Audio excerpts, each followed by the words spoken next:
ఈ అద్భుతమైన పాలనలో ఈ తల్లికి వందనం పథకం ఒక చారిత్రాత్మక మేలురాయిగా నిలిచింది. ఎందుకంటే గత ఏడాది ఈ పథకం ద్వారా రాష్ట్ర వ్యాప్తంగా 67.27 లక్షల మంది అర్హులుగా ఉన్న విద్యార్థుల తల్లుల ఖాతాలో అక్షరాల 10,090 కోట్ల రూపాయలు జమ చేయటం జరిగింది.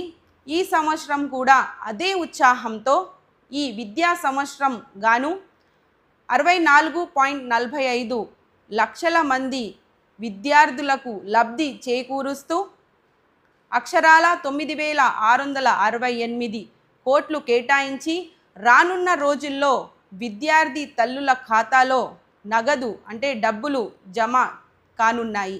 కాబట్టి ఈ యొక్క పథకం యొక్క అసలైన ఘనత ఏమిటంటే ఇంట్లో ఎంతమంది పిల్లలు చదువుకుంటే అందరికీ అంటే ప్రతి ఒక్కరికి ఏడాదికి 15,000 చొప్పున తల్లిల ఖాతాలో జమ చేయటం దేశంలో ఏ రాష్ట్రంలో లేని విధంగా పిల్లల సంఖ్యకి సంబంధం లేకుండా ప్రతి బిడ్డకు చదువుల విషయంలో న్యాయం చేస్తూ ముందుకు వెళ్తుంది కూటమి ప్రభుత్వం మరియు మన ముఖ్యమంత్రి వర్యులు నారా చంద్రబాబు నాయుడు గారు.